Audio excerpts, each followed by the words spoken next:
Since the late 1940s, Americans have been fascinated by a mysterious region in Nevada known as Area 51. What exactly goes on at Area 51?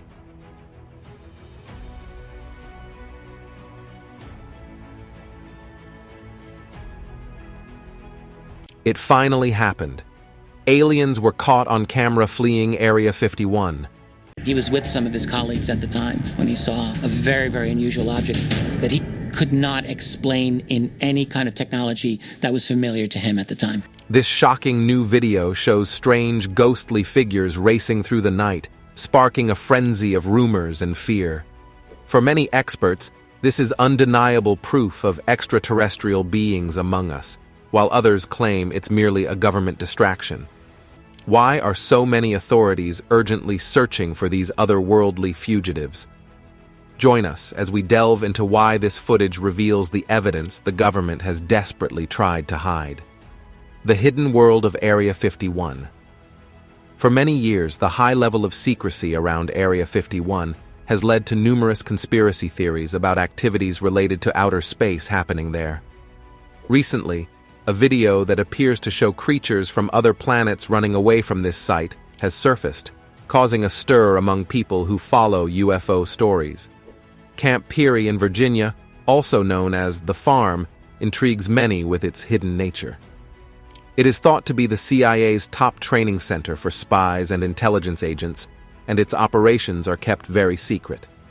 The idea of training to be a spy brings excitement and curiosity.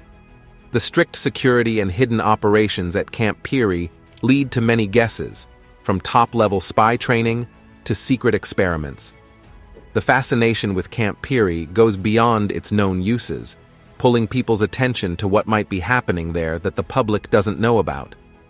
A recent discovery from space has brought attention: a large model of the disputed border area between China and India, known as Aksai Chin, an area under Chinese control but claimed by India. The model is huge, about the size of several football fields, and has started a lot of discussions. It's officially said to be for military training, giving soldiers a real-life view of the terrain they might face. However, different theories are floating around. Some think it might be a place for testing new weapons, or even for reaching out to creatures from other planets. People are eager to find out more about this, but it seems the full story might stay hidden under official secrecy. In the landscapes of New Mexico, you'll find Los Alamos National Laboratory. It started in World War II, created in secret as part of the ambitious Manhattan Project. Its main goal then was to build the atomic bomb, a task that left a lasting mark on its history. Over the years, Los Alamos has grown from its wartime role into a center for scientific discovery and innovation. It's now a key place for advancing nuclear science, exploring the mysteries of space, and strengthening national security. However, its secretive beginnings have led to many speculative stories that continue to grow along with its scientific achievements. Despite its well-known contributions to science and technology, the ongoing secrecy around its operations keeps people interested and fuels stories that mix truth with fiction. Take the Tonopah Test Range in Nevada, for example. Officially, it's a vital site for testing new weapon systems and aerospace technology critical to U.S. military research. But its restricted access and secretive nature have made it a subject of speculation about alien research, hidden government projects, and testing of advanced aircraft technologies that seem far ahead of current capabilities. The activities at this Nevada site are often talked about. Then there's the Yulin submarine base in Russia, located on the Kamchatka Peninsula. Known officially as the Rachi nuclear submarine base, it's a key location for Russia's nuclear-powered ballistic missile submarines. Its remote and tough setting, along with the powerful silence of its submarines, sparks a lot of interest and leads to stories about underwater alien bases or secretive sea operations. Some theories even suggest that the submarines there might be involved in dealing with alien technology deep in the Pacific Ocean. Holloman Air Force Base stands alone in the stark, dry landscapes of New Mexico. It's a key center for aviation and aerospace advances, known for its high-speed test track. Here, the latest aircraft and technology are tested to their limits, making Holloman a significant place in military history. However, Holloman is also known for UFO sightings and supposed meetings with extraterrestrial beings. Despite its main focus on advancing aerial technologies, it often becomes the center of stories about alien abductions involving its staff. The base is also tied to the mysterious Project Grudge Report 13, after the unsettling death of Sergeant Jonathan P. Lovett in 1956, adding to its complex image as one of the most unusual military bases. The types of activities rumored to be happening at Area 6 include testing new aircraft and weapons, and even more bizarre claims, like cooperating with aliens. These extreme theories come from some real statements and are not just made up. For instance, when Bob Lazar spoke about his experiences at Area 51, he described seeing 9 different alien spacecraft, each with its own unique design and special functions. He said the main goal there was to understand how this alien technology works. Why do these stories and claims continue to capture people's interest? It's partly because the government keeps these sites very hidden, and partly because there's always a small chance that some of these extraordinary claims could be true. Let's dive into the hidden world of advanced technology and the stories it tells. The unseen science of UFOs. The assortment of spacecraft he described paints a picture of a technological repository far beyond the scope of mainstream science and physics.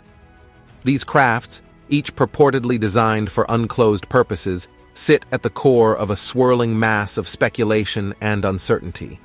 The scant details provided about these vehicles leave much to the imagination, a space eagerly filled by public conjecture and fear. This method of secrecy, often defended as crucial for national security, unknowingly nurtures a culture steeped in distrust and perpetual curiosity. As the layers of confidentiality deepen around these secretive sites, the public's questions multiply.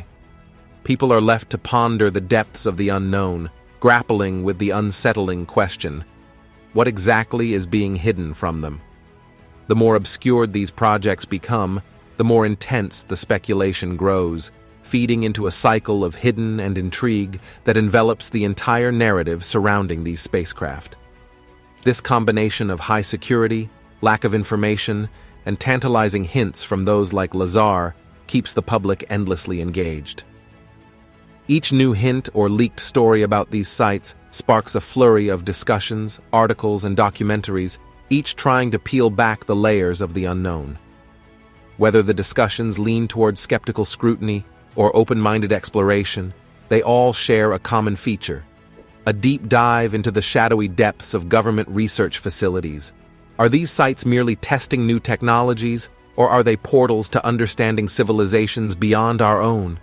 As long as the government maintains its silence, the public's fascination with these locations is likely to continue growing, fed by both skepticism and undying hope that maybe, just maybe, they might uncover something truly extraordinary. James reported seeing unidentified objects in the sky that seemed like they could belong in a science fiction film. He described one object as resembling a typical Jell-O mold, complete with the familiar ripple design on its edges. Another appeared as a damaged, flat disc. James theorized that this damage could have been the result of military testing to see if their weapons could penetrate the object, or it might have crashed or been shot down. Most of James's research and observations were focused on a place called Area S4. Turning our attention to Hannah, she introduces us to Area S4. While many might be familiar with its more famous counterpart, Area 51, S4 remains less known. That changed when Bob Lazar decided to speak out. Fed up with the tight-lipped nature of his employers, Lazar exposed S4 as a highly confidential site near Area 51 in Nevada. He claimed it served as a storage site for extraterrestrial crafts and advanced technologies, including alien spaceships, antimatter reactors, and a rare element known as moscovium, or element 115. The government firmly denied Lazar's allegations, even denying his employment at the site. Considering their previous denials about Area 51 and their dismissive responses to privacy concerns, their credibility is often questioned. Lazar shared details about the technology used at S4, particularly an advanced hand scanner, which was quite sophisticated for the late 1980s. This security technology was not something you'd see in everyday use back then. Lazar explained that this hand scanner was no ordinary security device. It was designed to analyze the intricate details of a person's hand, ensuring that only those authorized could access areas containing sensitive technology. This scanner was part of a broader set of stringent security measures meant to protect the secretive technology held at S4. Now, let's discuss the Roswell incident, which remains a topic of public fascination. Although Lazar was not the first to mention UFO sightings in Roswell, he was among the few who claimed to have insider knowledge of the government's operations related to UFOs. The incident occurred in 1947 when a local farmer found what he believed to be a crashed flying saucer on his property. The military quickly intervened, moving the debris to various military bases for examination. They initially claimed that the object was a simple weather balloon. However, the swift and secretive transfer of the debris to multiple research facilities suggested that there might be more to the story. Decades later, the Air Force stated that the debris was actually part of a surveillance operation, which only added to the confusion. Lazar suggested that the government's handling of the Roswell incident was a clumsy attempt to keep the true nature of the event hidden. The account of the Roswell incident often seems quite contrived. Here's a scenario where the remains of what's claimed to be an alien spacecraft were collected, and yet, the story from the authorities has changed multiple times. Who knows what they'll claim in another few decades? Now, let's look into Bob Lazar's experiences at S4, which is just as laden with controversy as Roswell. According to Lazar, he had access to briefing documents that detailed everything one could want to know about aliens, from their history and technology to their reasons for visiting Earth. Naturally, none of this is officially acknowledged. Element 115 is notable for being extremely heavy and radioactive, supposedly the fuel for the alien spacecraft. Lazar describes a complex process involving the combination of americium-243 with calcium-48 to create this element. Clearly, this is not something that can be replicated outside a sophisticated laboratory setting. Switching focus to Lazar's personal life, it resembles a storyline from a dramatic television show. He claims that while he was deeply involved in work, his employers were monitoring his phone calls. They weren't just concerned with preventing leaks of sensitive information, they were also intrusively listening to his personal conversations. Imagine this. While Lazar was unaware, his wife began to suspect he was unfaithful. Ironically, she was the one having an affair, and all the while, Lazar's bosses were aware of it through their phone taps. The extent of the invasion into his private life didn't stop at just eavesdropping. When Lazar's marital issues began to affect him, his bosses didn't offer support. Instead, they restricted his access to the base and even had him followed to make sure that his personal troubles didn't lead him to disclose any sensitive information. These stories raise numerous questions about the lengths to which governmental bodies might go to keep certain information under wraps. Lazar's narrative is filled with accounts of advanced alien technology and deeply personal betrayals, all set against a backdrop of covert operations and surveillance. One is left to ponder the reality behind his claims. Is this an elaborate fabrication, or could it be a glimpse into hidden governmental activities? Next, we explore Bob Lazar's intriguing experiences and claims. An engineer or an scam? Bob Lazar's stories, if taken at face value, suggest a more compelling scenario than what officials admit. Lazar was not just a witness, he actively participated as an engineer on this project. According to him, the team utilized advanced concepts like anti-gravity and antimatter to assemble a spacecraft. Lazar was present for its initial test flight, deeply involved in this top-secret project. He explains that the military had enough understanding of the alien ship's mechanics to attempt flying it. He was invited to watch a test flight where the craft was piloted by someone inside.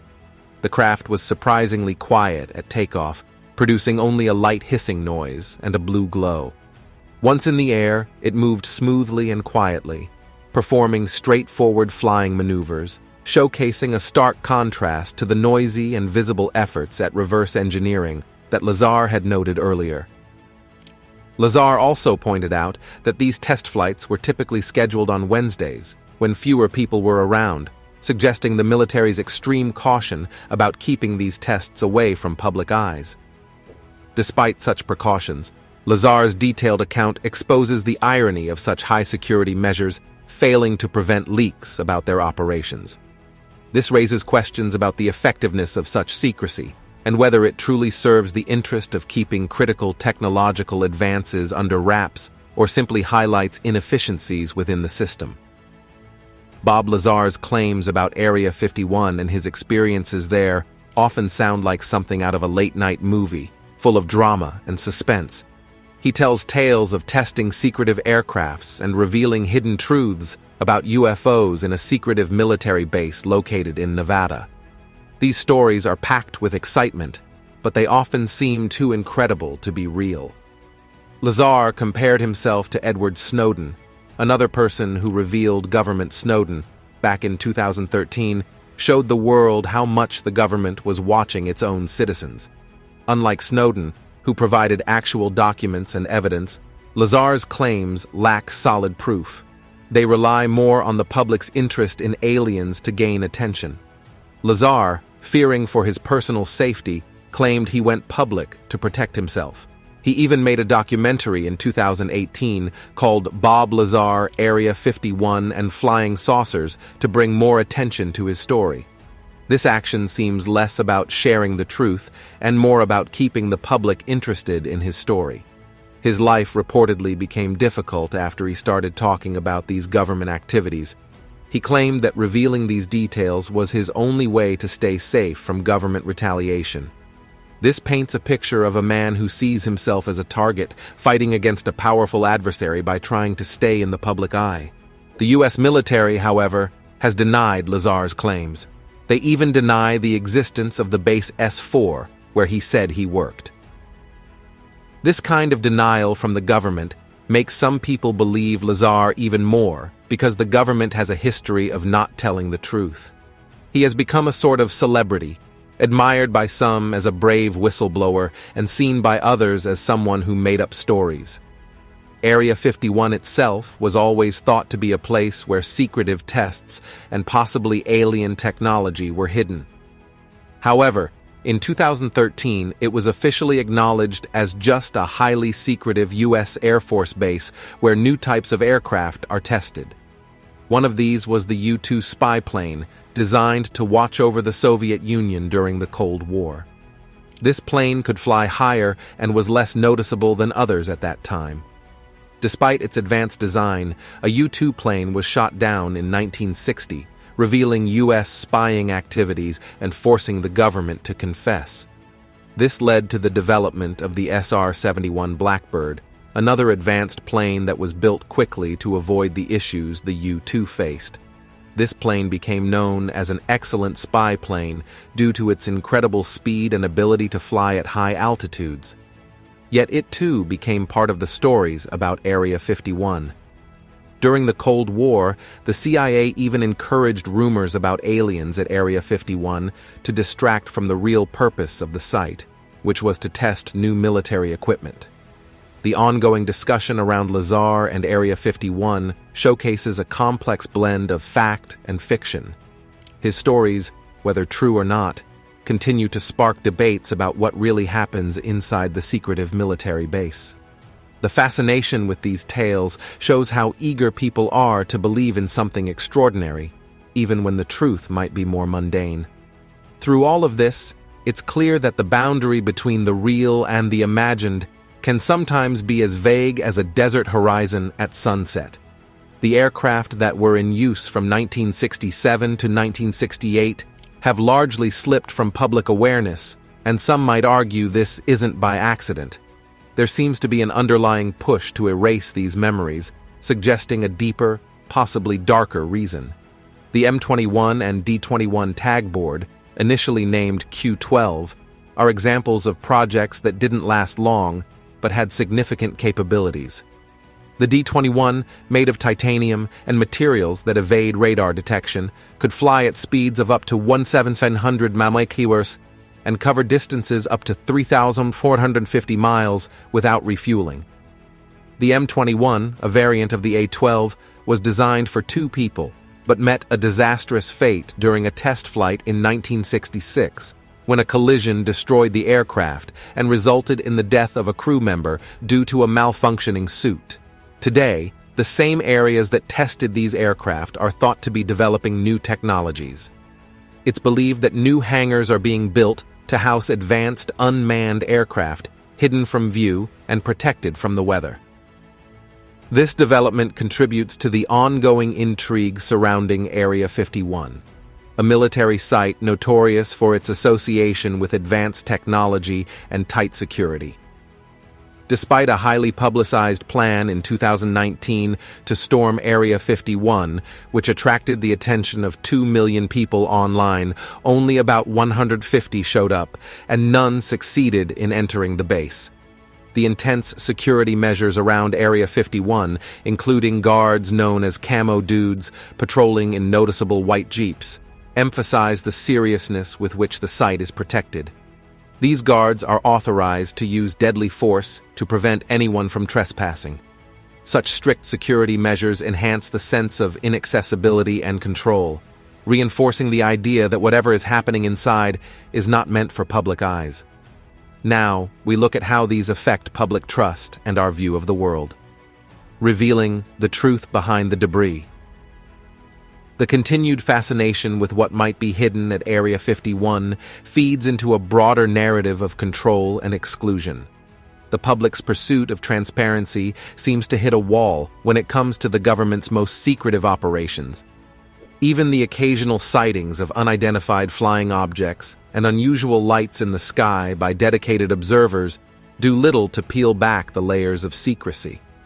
Instead, these sightings often lead to more questions than answers, perpetuating a cycle of curiosity and frustration among those who seek to understand what lies hidden behind the gates of heavily guarded facilities like Area 51. This cycle of seeking and not finding, of questioning without answers, paints a clear picture of a divide between what is known by the few and what is shared with the many. In Nevada, where the extraterrestrial highway is located, it's common for visitors to report seeing unusual objects in the sky. This fits well with the area's focus on alien-themed businesses, making such sightings a boost for local tourism. Central to these tales is the Roswell incident of 1942. Initially, the military stated they had recovered a flying disc, but they quickly changed their statement to claim it was just a weather balloon. Many believe this change was a cover-up, especially since the widely shared photo of Jesse Marcel with the supposed debris was involved. Rumors persist that the actual remains, along with 3 non-human bodies, were secretly taken to highly secure facilities. These Roswell-related items are believed to have ended up at Area 51, which is shrouded in so much secrecy that even the president is rumored to be kept in the dark. Despite this, the public's fascination with the site persists.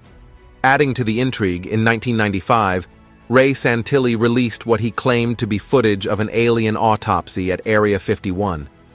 He later admitted it was a reenactment, but skeptics still wonder about the truth hidden in the original, assuming it ever existed. The tale of Dulce Base in New Mexico adds another layer. This site is reportedly an underground lab where strange genetic experiments take place.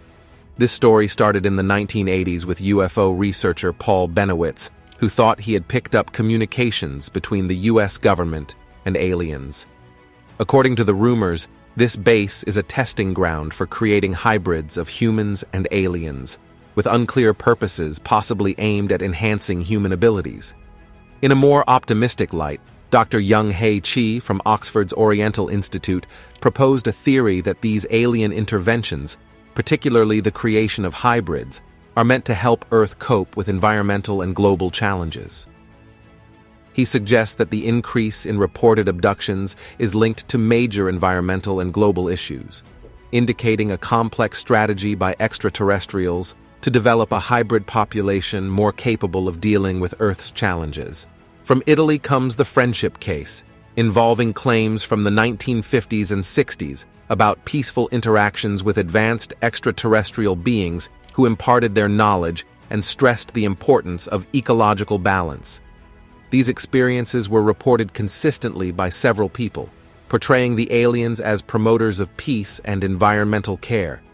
Each of these accounts, from the strange events at Roswell to the alleged activities at Dulce Base, combines elements of intrigue, public skepticism, and an enduring fascination with the possibility of extraterrestrial life. While these stories may stem from vivid imaginations, disinformation, or genuine encounters, they remain wrapped in official documents, conspiracy theories, and public curiosity.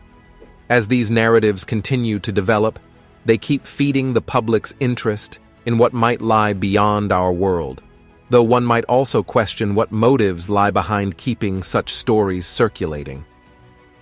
Alien abduction stories often captivate people, and Antonio Villas-Boas's experience is a prime example. On October 15th, while working in his family's fields, he saw a bright red object in the sky, which he described as star-like. This object came closer, landed, and revealed itself as an odd, egg-shaped craft. From this vehicle emerged humanoid figures dressed in gray overalls and helmets, resembling characters from a low-budget science fiction movie. These beings captured Antonio and brought him into their spacecraft. Inside, they performed medical procedures on him, including taking samples of his blood. He described the aliens as short, about 5 feet tall, with small blue eyes and white hair. The climax of his ordeal was his forced interaction with a naked humanoid female, which adds an almost theatrical element to his account. After this bewildering experience, he was left alone in the field. He shared this extraordinary tale with his family, which likely led to an uncomfortable and unbelievable family discussion. This encounter did not remain a private matter. It drew the attention of both the Brazilian military and the media, turning Antonio's night into a subject of public fascination and scrutiny. David Huggins took a different route, turning his alleged abductions into art. He claims that his interactions with aliens began when he was 8 years old and continued into his adulthood. His most outlandish claim involves a relationship with an alien named Crescent, with whom he says he fathered over 50 hybrid children. Whether these stories are a clever marketing strategy for his artwork or genuine beliefs, they certainly draw public interest and discussion. Simon Parkes, a British politician, has also shared his unique story of being contacted by a tall, green alien whom he refers to as his mother. According to Parkes, this began when he was a baby and continued throughout his life. Despite the fantastical nature of his claims, he maintains that these experiences do not interfere with his political responsibilities, such as addressing local civic issues like potholes and leaking roofs. Linda Moulton Howe, a well-known journalist and researcher in the field of UFOs, has spent her career examining stories like these. She conducts detailed interviews with people who claim to have encountered aliens or their hybrids, trying to piece together the truth behind these accounts. Moving on, we delve into the hidden of alien encounters and what they might mean. The guarded territories of the world. In tales of high-tech encounters, people often claim they've been taken by aliens who attempt to mix human and alien DNA, resulting in hybrid offspring. The peculiar case of Jeffrey Allen Lash adds to this complexity. After Lash's demise in Los Angeles in 2015, his car was discovered with a large amount of weapons and cash. The twist came when his fiancée, Catherine Nebron, claimed that Lash was part human, part alien. She believed he was on an important mission on Earth, endowed with special abilities from his mixed heritage. She also insisted that contacting authorities after his death would threaten his critical mission. A tale emerged that captivated the imagination of many and injected new life into discussions about extraterrestrial life. This story centered around Betty and Barney Hill, a couple from America, who claimed they had encountered beings from another world during a drive through rural New Hampshire. Their ordeal began innocuously as a hidden light seemed to follow their car closely. As curiosity overcame fear, Barney stopped the car and used binoculars to get a better look, only to see figures moving about inside what appeared to be a spacecraft. This theory proposes that the aliens involved in the Hills abduction were attempting to blend human and alien DNA. This event is among the most recounted alien abduction stories in the U.S., suggesting hidden interactions between humans and aliens. The Ice Grand Shrine stands as a significant spiritual site. This shrine is rebuilt every 20 years, a ritual symbolizing life's impermanence and renewal. However, what's particularly striking is the access restriction to the shrine's innermost area, which is open only to the shrine's priest or priestess, not even to the emperor. Moving to Room 39 in North Korea, this place is thought to be a center for the nation's survival strategies through unclear methods. Rumors suggest that it's involved in various hidden activities like forging currencies and engaging in international insurance scams, among others. The full scope of its operations is highly guarded, leading to widespread speculation about North Korea's financial maneuvers on the global stage. In China, the Jiangsu National Security Education Museum in Nanjing is off-limits to non-Chinese visitors, emphasizing the sensitive nature of its displays. It contains a big collection of spying devices and confidential documents that detail China's surveillance activities, a display reserved exclusively for Chinese citizens, illustrating China's complex relationship with espionage. The Woomera prohibited area is often closed off for military tests, establishing a temporary no-fly zone that signals the significance of the activities within. Despite its critical role, details about the experiments conducted there remain tightly guarded. Heavy security measures and confidentiality agreements prevent public knowledge of these activities, reinforcing its image as a highly restricted and technologically advanced military zone. In Axum, Ethiopia, a humble chapel claims to be the home of the Ark of the Covenant, an ancient biblical artifact said to hold the stone tablets of the Ten Commandments. The chapel is watched over by a monk who has dedicated his life to this role, bound by a vow of silence, making him the only person allowed to view the Ark. This strict control makes the chapel one of the most private religious places in the world. While the area surrounding the chapel is open to visitors, the chapel itself remains inaccessible, keeping its contents concealed and preserving the reverence it inspires among visitors. Heard Island, located in the sub-Antarctic, is an example of nature's extremes. Dominated by the active volcano Big Ben, the island's severe weather, characterized by constant cold, strong winds, and heavy snow, acts as a natural barrier against visitors. Designated as a nature reserve, the island is legally and environmentally protected, ensuring that its unique ecosystem and wildlife are minimally disturbed by human activity. This has made Heard Island a critical area for scientific research and conservation efforts, focusing on climate change and volcanic activity. Within Buckingham Palace in the United Kingdom, the royal bedroom, once reserved for the Queen and now likely for the King, represents a peak of privacy and exclusivity. The security of this room was significantly tightened after an intruder broke in 1982. Today, it is one of the most protected areas in the palace, accessible only to a very limited number of people and guarded with utmost care to prevent any further incidents. The Granite Mountain Records Vault, nestled in the mountains near Salt Lake City, Utah, is built to withstand disasters, including nuclear attacks. Managed by the Church of Jesus Christ of Latter-day Saints, the vault stores millions of microfilm reels containing valuable genealogical and historical records. The vault's security is exceptionally tight, with very few people allowed inside, emphasizing the church's dedication to protecting these important documents from any threat. What are your thoughts on balancing security and transparency at such facilities? Like, comment, and subscribe for more.